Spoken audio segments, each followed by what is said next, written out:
The Twins had payback on their minds last weekend. After losing 15 games to the Royals last year, the Twins swept the Royals at Target Field. Now it's the Royals ready for payback this weekend at Kauffman Stadium.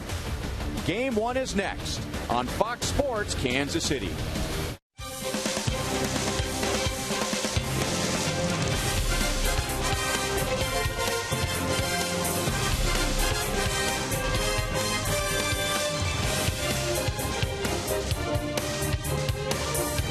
Royals baseball comes to you from Kauffman Stadium on a beautiful night in Kansas City. The Royals are home for a 3-day layover and a series with the Minnesota Twins. Hi, everyone. Welcome back to the ballpark with Rex Hudler. I'm Ryan Lefevre. The Royals are home after their first sweep of the year, taking most of the sting out of that 3-game series in Minnesota with surprise Hud, the pitching leading the way. Oh, I'm telling you what, the Royals had a great season last year, 10 games over 500. In order for that to happen again, that starting rotation has to continue, and so far there's been no disappointment. Pitching coach Dave Eiling in his 3rd season with the Royals deserves a lot of credit. He's got these guys mentally focused. It was a big question mark hanging over the Royals' heads coming into this year, especially without Urban Santana. Would the Royals perform this year like they did last year? So far they have. How about James Shields last night in Houston? I don't think there was too many people surprised by James Shields' performance, especially the record he has after giving up 7+ runs in his previous outing. He was fantastic. He dazzled the Royals bench and the fans that were there that were on the Royals side with 12 punch-outs. Hitting his spot, Salvador Perez deserves a lot of credit, and James Shields would be quick to give that to him as well. However, Jason Vargas has pitched like an ace, so all of a sudden another guy has emerged, and he's a left-hander with precision-like pitches. He's hitting his spots, he's doing his thing, and especially here at the K, he pitches to the confines. It's beautiful to watch him go and let the defense play behind him. He's been solid.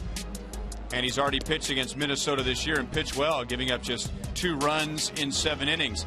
And then there's the offense. Minnesota is off to a great start offensively this year, and the Royals offense showing signs of coming out of an early season funk during the sweep in Houston. Royals baseball is brought to you by your Kansas City Chevy dealer. It's Chevy Truck Month. Visit your Kansas City Chevy dealers to take advantage of Truck Month offers on the all-new Chevy Silverado. By the Missouri Lottery. Try the Missouri Lottery's new Lucky Sevens playbook with 6 pages of scratchers and 122 chances to win. And by AT mobilizing your world.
Kauffman Stadium, and he is in the lineup here this Friday night.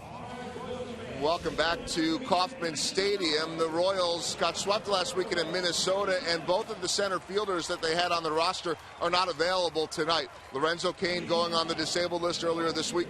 The team thinks he may be back in 15 days, so that is really good news at the end of that 15 days. And Gerard Dyson has left for a death in the family. He's on the bereavement list, expected to be back on Monday and joining the team in Cleveland. So Justin Maxwell gets the nod in center field right out here, and he does have some experience doing that. Even though he has played more right field with the Royals, this will be the 112th career start in center for Maxwell.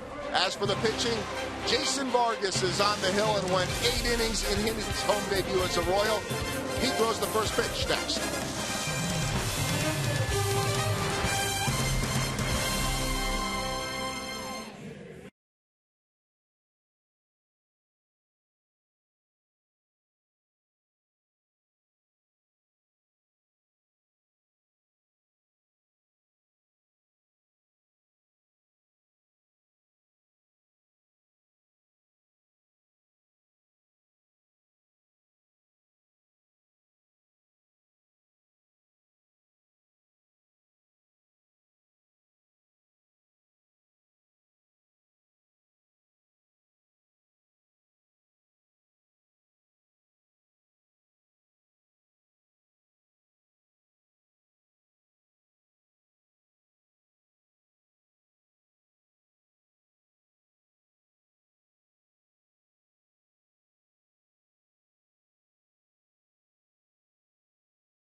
Royals take the field on a gorgeous night in Kansas City.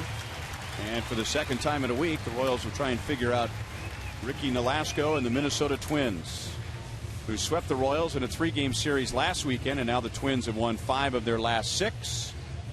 And their batting order has changed since we saw them last. Darren Mastroianni was called up during the Royals Twins series, and with Ron Gardenhire giving Jason Kubel the night off, Mastroianni will lead off as Dozier and Maurer drop down in the lineup. Yeah, well, that last 3-game series against Toronto, they finished at home. Colabello is by far their hottest hitter. Be careful with him. He's hot. 8 for 12 with 5 RBIs in that 3-game series. You tell Vargas that, he's saying, you know what, he's going to have to pitch to my strength, and that's exactly what he does. Vargas has been fine. He's been one of the best pitchers in the American League, as a matter of fact. Through his first 3 starts, he's got at least 7 innings in each of those starts with a 1.64 ERA. He's been dangerous. Has a really knife-like fastball. He'll cut it, slider, curve, great changeup. But the thing that makes him so good is he's able to read the swings of the hitters, of his opponents, and then he makes adjustments. Not just in game, but he makes adjustments from pitch to pitch. All right, let's go around the horn. Brought to you by your Midwest Ford dealers.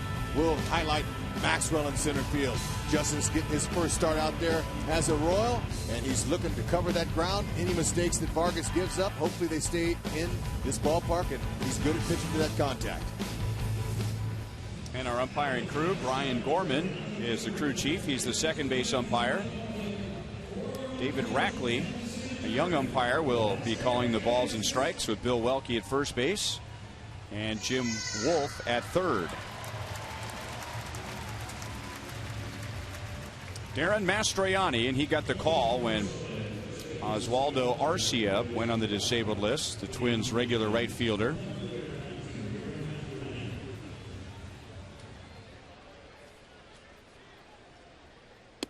And Vargas is up and away for ball one. Really doesn't matter whether you're talking about a great pitcher, a mediocre pitcher, or a bad pitcher. It is very difficult, and this applies to Vargas and Nolasco, to pitch well against the same team twice in 1 week. And both Vargas and Nolasco pitch well against their opponent tonight last weekend.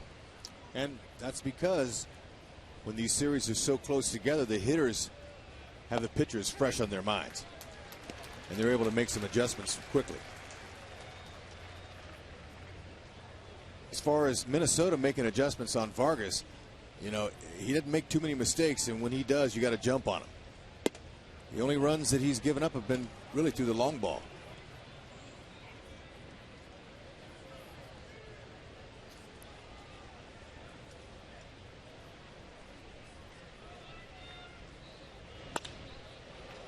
Lined up the left field line and foul. 3 balls, 2 strikes. Something to keep an eye on during this series, and it was something we discussed last weekend. The Minnesota Twins are a very selective offense. They work long counts.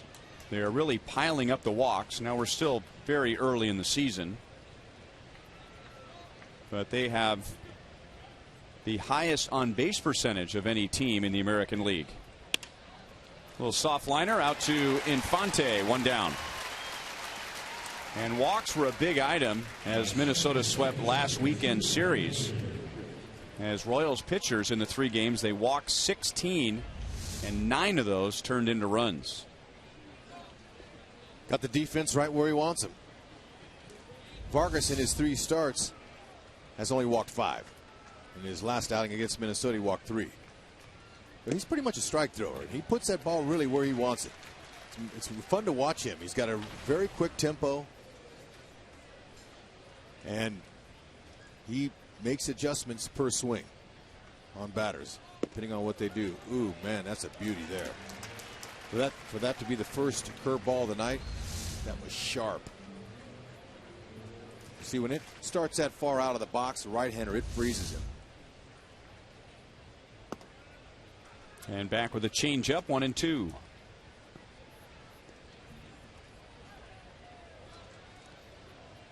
Brian Dozier with 5 home runs, which is second in the league.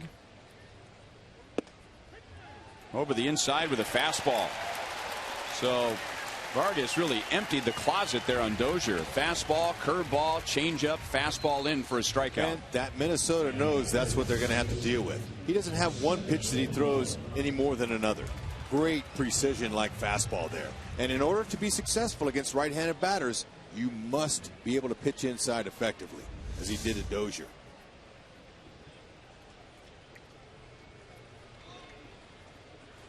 So Joe Mauer comes up with 2 outs and nobody on. Late on a fastball and fouls it away. As the Royals won 15 out of 19 against the Twins last year. Part of that success was how they pitched to Mauer. Mauer hitches .222 against the Royals last season. See how the outfield are all swung over on him. He hits that ball that way. Doesn't necessarily mean he's going to pitch him outside. Sometimes they try to get in on him and jam him, but he just has a great inside out swing. Guys who usually hit for high average when they have that type of skill. 2-1.